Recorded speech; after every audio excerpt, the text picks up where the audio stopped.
sesión analizaremos algunos conceptos fundamentales del análisis de la respuesta a frecuencia. Recordamos que este tipo de análisis surgen a partir de considerar sistemas en los cuales vamos a tener señales sinusoidales a la entrada.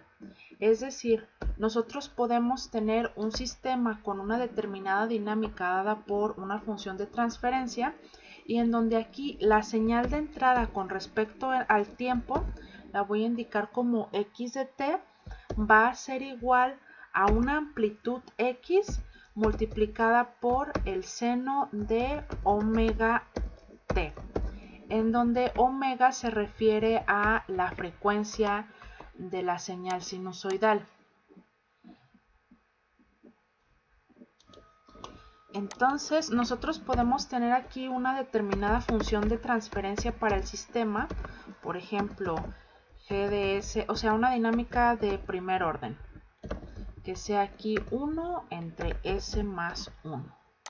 Entonces tenemos esa función de transferencia, agregamos una señal sinusoidal a la entrada y es posible demostrar, seguramente lo hicieron en el curso anterior, que aquí la salida va a tener la misma forma de la señal de entrada, pero con una amplitud diferente y además va a estar desfasada. Entonces aquí nosotros teníamos que la señal de entrada tenía una amplitud X, la señal a la salida va a tener una amplitud y además aquí va a estar desfasada por un ángulo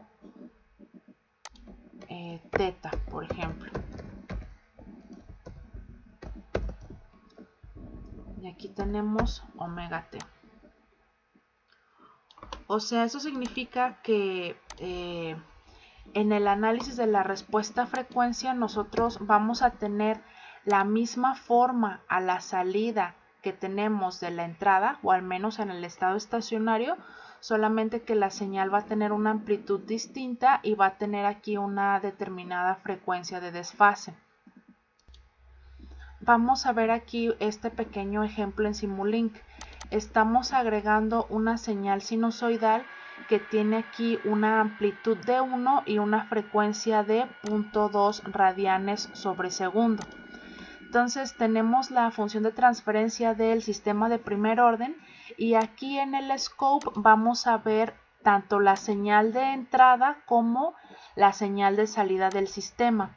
La señal de entrada va a ser la línea de color amarillo, mientras que la señal de salida va a ser de color azul. Entonces vamos a correr la simulación por 100 segundos y vamos a ver el gráfico que obtenemos. Es este que está aquí, en donde pues observamos que las dos señales tienen, o al menos en el estado estacionario, forma de la onda sinusoidal y o sea la única diferencia entre estas dos señales es su amplitud y que una está desfasada con respecto de la otra. Ahora, lo que hacemos en un análisis de la respuesta a frecuencia es imaginarnos cuál sería la respuesta que nosotros tenemos a la salida del sistema si nosotros perturbamos a nuestro sistema ante distintos valores de frecuencia y analizamos cuál va a ser el comportamiento de esta amplitud y de este ángulo de desfase. Y en ese sentido, o la información que vamos a tener del comportamiento, tanto de la magnitud como del ángulo del desfase ante distintos valores de frecuencia, toda esa información se condensa en los llamados diagramas de Bode, en donde un diagrama de Bode se compone básicamente por dos tipos de gráficos. Por un lado vamos a tener un gráfico en donde nosotros vemos esta amplitud o esta magnitud en función de la frecuencia. O sea, aquí tendríamos la magnitud Y también tenemos un segundo gráfico en donde también vamos a tener la dependencia del desfase. Lo voy a poner aquí como el ángulo teta o el ángulo de desfase teta en función precisamente del valor de la frecuencia. Ahora, un resultado muy importante que se obtiene en cursos previos es el hecho de que los distintos diagramas de Bode los podemos obtener si nosotros evaluamos la función de transferencia del sistema original en lazo abierto en el número complejo y omega.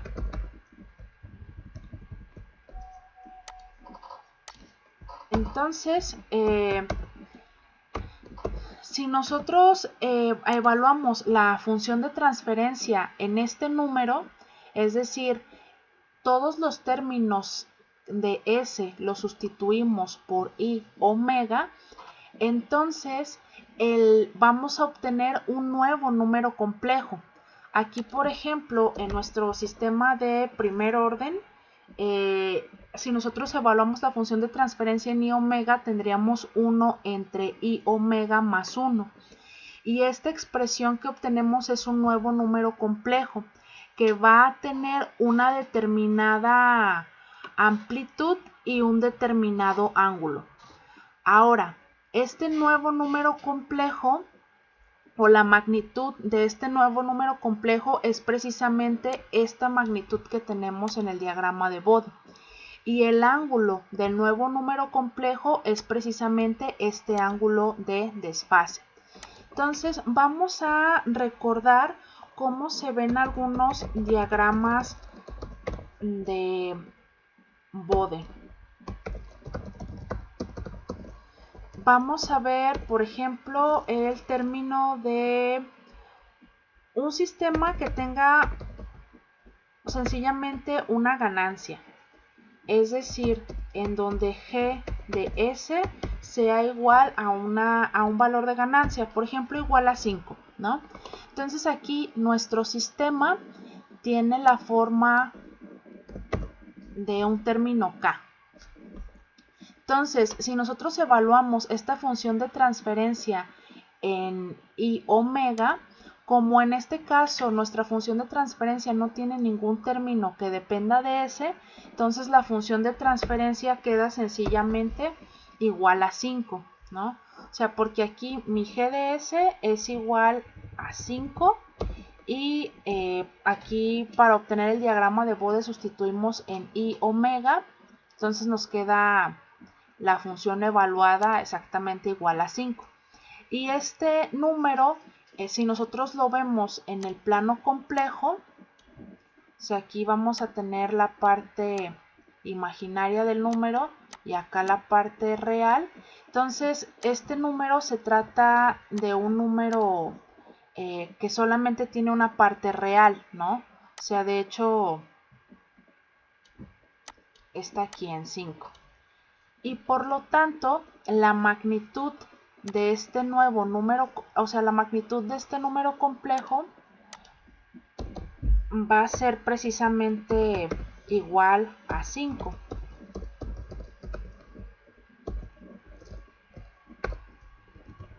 O sea, recordemos que aquí el término de magnitud está asociado precisamente a la magnitud de este vector que estamos formando en el plano complejo.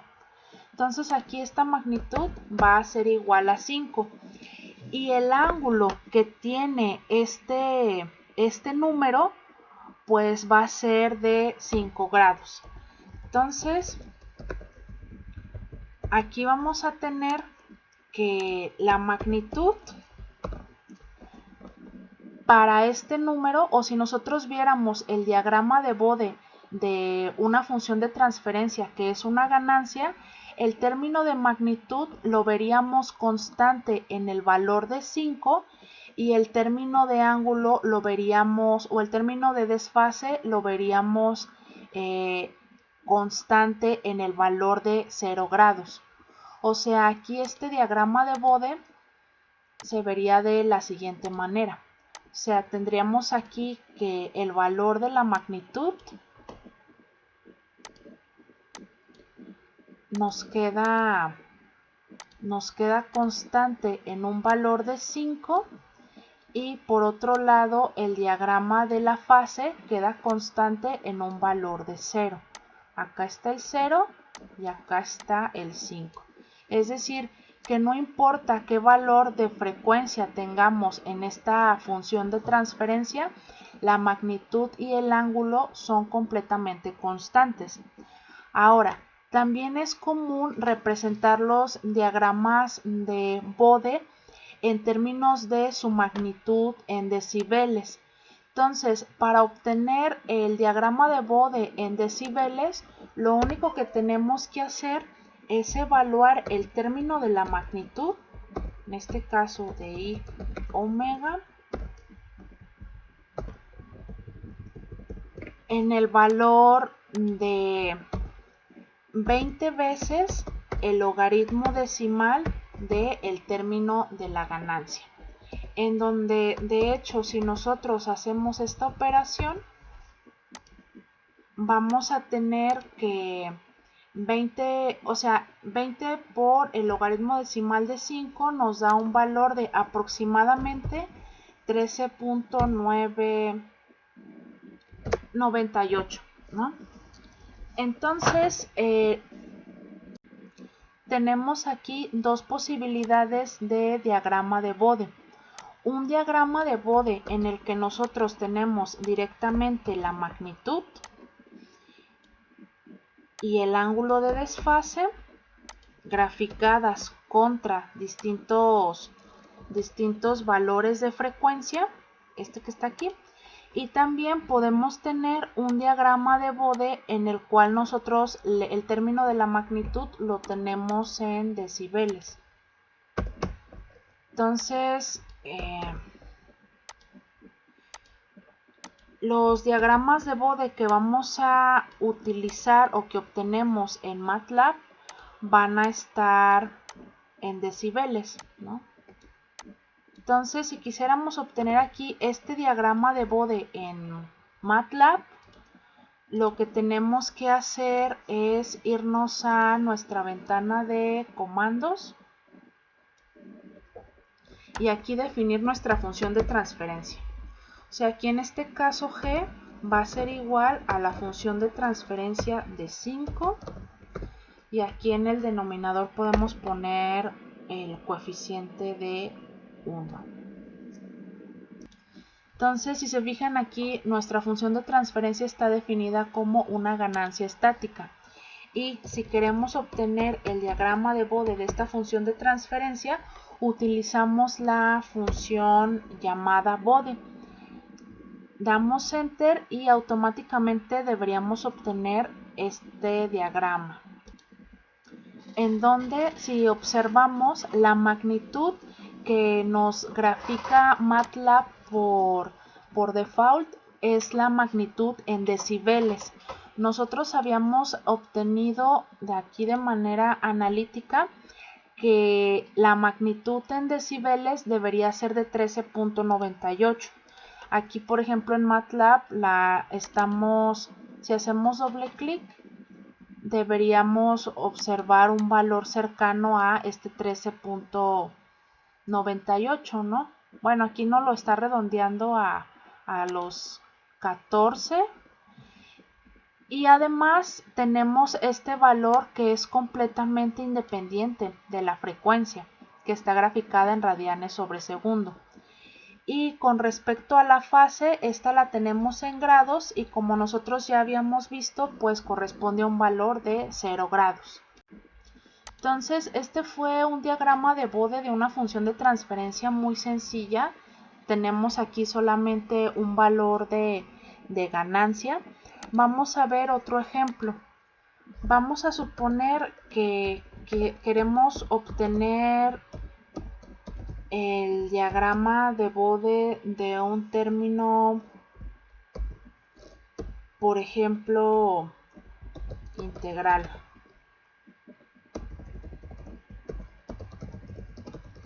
Un término integral en donde la función de transferencia g de s va a ser igual a 1 entre s. Entonces aquí en este caso, de nuevo, si quisiéramos obtener el diagrama de Bode, tenemos que evaluar la función de transferencia en i omega. Y entonces esto nos quedaría igual, o sea, a la función de transferencia en donde todos los términos en donde aparece el término de s, vamos a sustituir por el número de i omega. Entonces aquí tenemos este nuevo número complejo. Ahora, si nosotros quisiéramos ver el gráfico de la magnitud y del ángulo de desfase, lo que tenemos que hacer es obtener precisamente la magnitud de este número complejo, así como el ángulo que tiene este número en el plano complejo. Y un resultado muy interesante del álgebra de números complejos es que, por ejemplo, el cálculo de la magnitud del número que acabamos de obtener, aquí sería la magnitud de i omega, es exactamente igual a la magnitud que nosotros tenemos del número del numerador dividido entre la magnitud que nosotros tenemos del número en el denominador. Es decir, aquí lo que estamos haciendo es separar los términos de magnitud para poder hacer el cálculo de manera un poco más sencilla. Entonces, pues aquí obtendríamos primero la magnitud del número que está en el numerador y después la magnitud que está en el denominador, en donde aquí en este caso la magnitud que tenemos en el numerador, o sea, el número de arriba es un 1 y por lo tanto la magnitud de 1 pues es igual a 1, y el número que tenemos en el denominador es un término de i omega. O sea, si nosotros aquí estuviéramos viendo este número de manera independiente en el plano complejo, pues nosotros veríamos que este número tiene una parte imaginaria y tiene una parte real, ¿no? Entonces, aquí el número de i omega pues solamente depende, o su magnitud solo depende de la frecuencia. Entonces, la magnitud de este número complejo termina siendo igual a el valor de omega. Vamos a ver ahora cómo nos quedaría el ángulo. O sea, la magnitud sería igual a la magnitud del número del numerador entre la magnitud del número del denominador. Y si la quisiéramos escribir en decibeles, entonces tendríamos que la magnitud en decibeles es igual a 20 veces el logaritmo de la magnitud. Entonces nos queda 20 veces el logaritmo de 1 entre omega, y si usamos las propiedades de los logaritmos, vamos a tener aquí 20 veces multiplicado por el logaritmo de 1 menos el logaritmo de omega, en donde aquí también por propiedades de los logaritmos el logaritmo decimal de 1 nos queda 0, y por lo tanto la magnitud en decibeles va a ser igual a menos 20 veces el logaritmo de la frecuencia omega. Ahora, ¿qué es lo que sucede con el ángulo θ?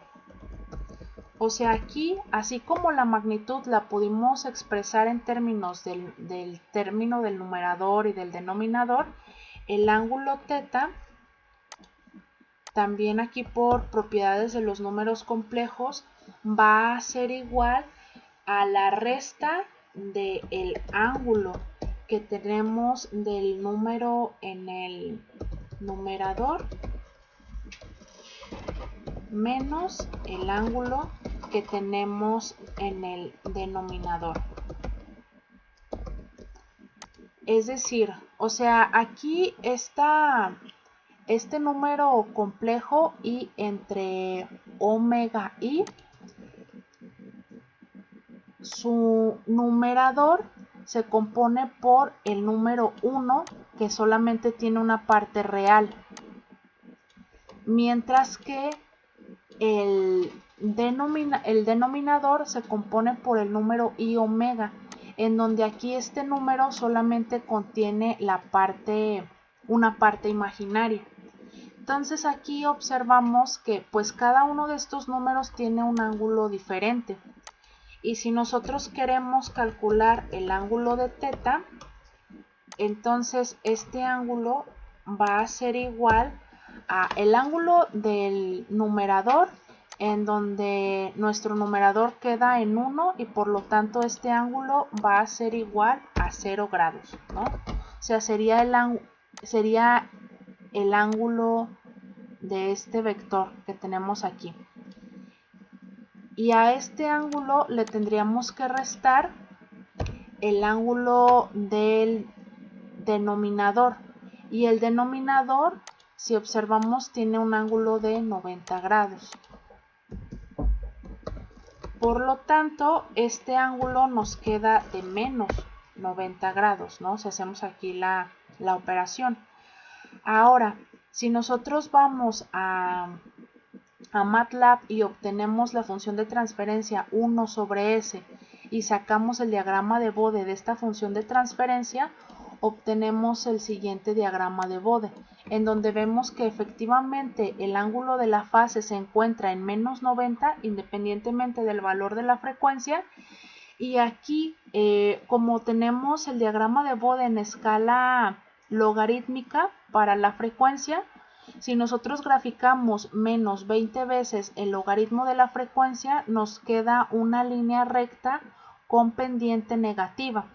En donde aquí, por ejemplo, vamos a suponer que nosotros tenemos una frecuencia de 10 a la 0, es decir, una frecuencia de 1. Entonces aquí menos 20 veces por el logaritmo de 1 nos queda 0 y es este 0 que nosotros estamos viendo aquí. ¿Qué es lo que sucede si, por ejemplo, la frecuencia vale 10 a la 1, es decir, tiene un valor de 10? Entonces aquí nos quedaría que la magnitud en decibeles sería igual a menos 20 veces el logaritmo de 10, ¿no? Y esto, si nosotros lo calculamos, nos queda igual a precisamente menos 20, porque el logaritmo decimal de 10 es exactamente igual a 1. Y es este menos 20 que estamos leyendo aquí, ¿no? Entonces aquí MATLAB automáticamente ya nos está haciendo el cálculo de esta magnitud y de esta fase. Ahora, ¿qué es lo que sucede cuando nosotros tenemos la combinación de dos funciones de transferencia? Es decir, aquí teníamos una función de transferencia de 5 y una función de transferencia de 1 sobre s. Y ya vimos cómo se ven sus respectivos diagramas de Bode. Entonces, por aquí tenemos el diagrama de Bode de una función de transferencia de k igual a 5 y tenemos el diagrama de Bode de una función de transferencia 1 sobre s. Vamos a ver ahora cómo se ve la multiplicación de los dos. Aquí yo en MATLAB ya tengo almacenada G1 como 5 y G2 almacenado como 1 sobre s. Ahora voy a definir una tercera función de transferencia G3 que va a ser igual a la multiplicación de G1 por G2.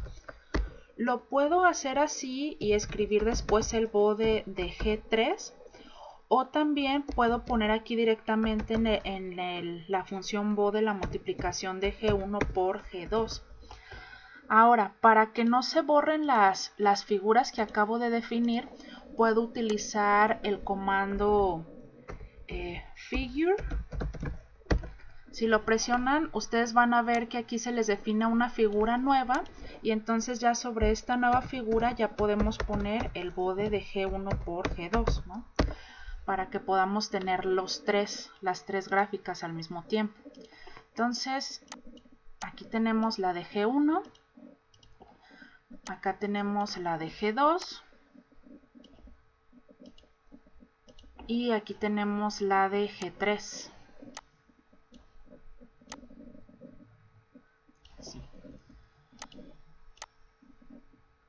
Y vemos que en realidad aquí por la construcción en términos de logaritmos de los diagramas de Bode, pues en realidad cuando nosotros multiplicamos las funciones de transferencia, el diagrama resultante se ve como la suma de los diagramas de Bode de las funciones que se están multiplicando.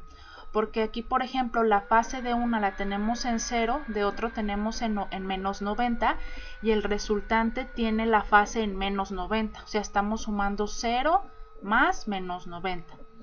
Y aquí, por ejemplo, en el de magnitud teníamos uno en 14 constante y después teníamos una línea que iniciaba en 0 y terminaba acá en menos 20.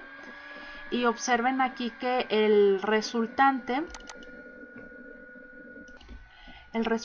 ya no inicia en 0, sino que también inicia en 14 y termina aquí en la suma de menos 20 más 14, o sea en menos 6, ¿no? Aquí más o menos. O sea, este punto lo tenemos más o menos en menos 6, ¿no? O sea, básicamente es el mismo diagrama de Bode, nada más que recorrido a la constante de 14, como si viéramos la suma de estas dos funciones. Entonces, en este tipo de análisis o de propuesta de leyes de control utilizando el análisis de la respuesta frecuencia es justamente de lo que nos vamos a aprovechar. O sea, cuando nosotros incorporamos la función de transferencia a un sistema de enlazo cerrado, lo que vamos a hacer es intentar darle determinadas características al sistema que nosotros queremos enlazo cerrado mediante la incorporación de la función de transferencia del sistema de control, tomando en cuenta que lo que va a hacer la ley de control pues es sumar una gráfica de Bode o una determinada respuesta en términos de la frecuencia.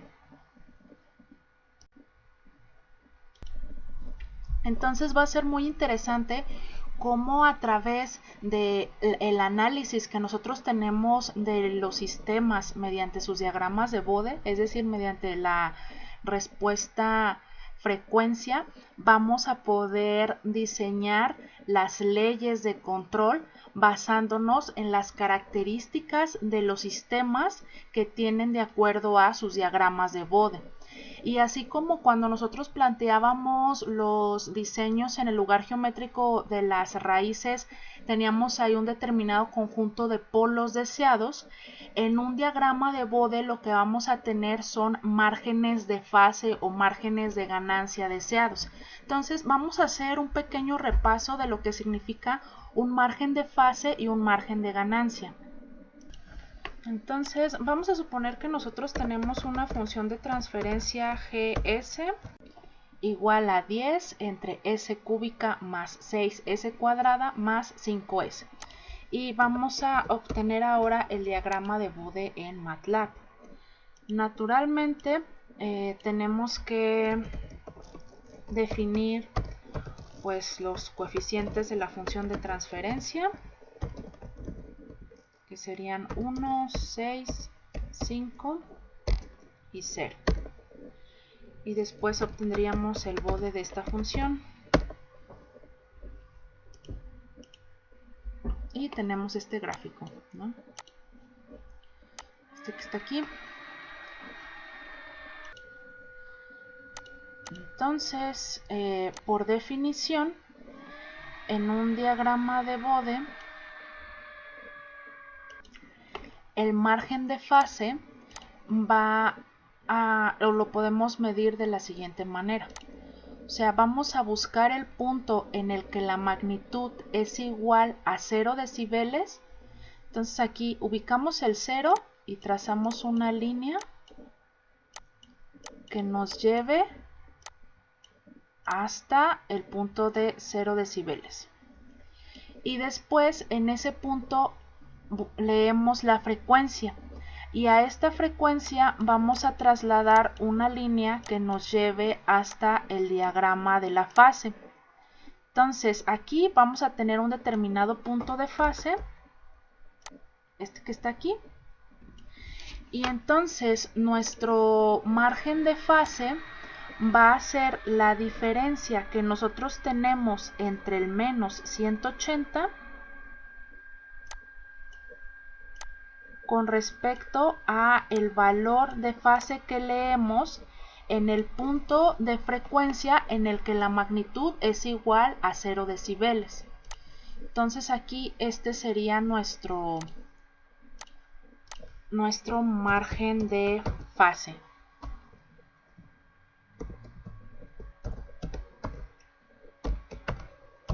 En este caso tenemos un margen de fase positivo, que si por ejemplo en este punto leemos, pues leeríamos un valor entre menos 90 y menos 135, ¿no?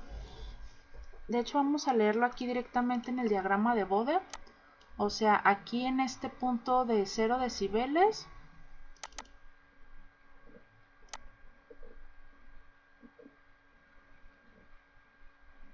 aquí más o menos el valor de 0 buscamos. Entonces tengo esta frecuencia, y a esta frecuencia tendríamos un valor de fase de menos 103. Entonces en este caso nuestro margen de fase sería igual a el valor de 180 menos 103, ¿no? Que en este caso nos daría un valor de 77 grados. Y este sería un margen de fase positivo. Vamos a ver ahora cómo leemos el margen de ganancia. Entonces, a ver, habíamos dicho que este es nuestro margen de fase. Le voy a poner aquí el letrero. Y el margen de ganancia, por otro lado, lo vamos a encontrar si nosotros buscamos ahora en el valor, en el diagrama de fase, buscamos el punto en el que tenemos el menos 180. Entonces aquí nosotros trasladamos una línea hasta el gráfico de fase. Y en este punto de fase leemos la frecuencia. A esa frecuencia nosotros trasladamos una línea hacia el diagrama de magnitud. Esta que está aquí. Y entonces la diferencia que nosotros tenemos entre el 0 de magnitud en decibeles con respecto a la magnitud que se tiene en el punto de frecuencia en el que la fase es igual a menos 180, este valor o esta diferencia que está aquí sería nuestro margen de ganancia. En este caso nosotros tenemos un margen de ganancia positivo en este ejemplo. Y este sería exactamente igual al valor que nosotros leemos aquí, que en este caso, pues en nuestro diagrama de Bode, el punto en el que la frecuencia es igual a menos 180 es más o menos el valor de frecuencia de 2.25. Entonces, en 2.25 de frecuencia vamos a leer la magnitud. En este caso tenemos una magnitud de menos 29.7. Por lo tanto, nuestro margen de ganancia va a ser igual a 29.7 grados, que sería la diferencia entre el valor que leemos menos el valor de 0 grados. De 0 decibeles, perdón. Estos son decibeles. Y estos también son decibeles. Y este sería un margen de ganancia positivo. Entonces este que está aquí es nuestro margen de ganancia. Y es muy interesante porque de hecho a partir de los resultados de margen de ganancia y margen de fase, nosotros tenemos un criterio de estabilidad. Entonces vamos a decir que el sistema será estable si tanto el margen de ganancia como el margen de fase son positivos, ¿no? Entonces, es un criterio como tal de estabilidad que ya nos da información del sistema. O sea, para empezar, nos habla de su estabilidad y además nos va a ayudar para tener criterios de qué características queremos de los sistemas en términos de su margen de fase y en términos de su margen de ganancia. Porque para empezar, nosotros ya habíamos visto que, por ejemplo, el sobretiro, que es una de las características importantes cuando nosotros pensamos en qué tipo de sistemas o qué tipo de dinámica queremos que tenga un sistema en lazo cerrado, pues uno de los principales criterios de desempeño es el sobretiro, ¿no? O sea, que nos habla de qué tan alto va a ser la primera oscilación del sistema. Y habíamos dicho que el sobretiro de un sistema está relacionado con su coeficiente de amortiguamiento por esta expresión. Y a su vez tenemos que el margen de fase está relacionado con el coeficiente de amortiguamiento mediante la siguiente ecuación. Entonces, si nosotros podemos hablar de que un sistema puede tener un determinado margen de fase deseado, y entonces en realidad estamos diciendo que ese sistema debe tener un determinado coeficiente de amortiguamiento y por lo tanto un determinado sobretiro. Entonces, tanto el margen de fase como el margen de ganancia nos van a servir como criterios de desempeño para nuestros sistemas de control en lazo cerrado.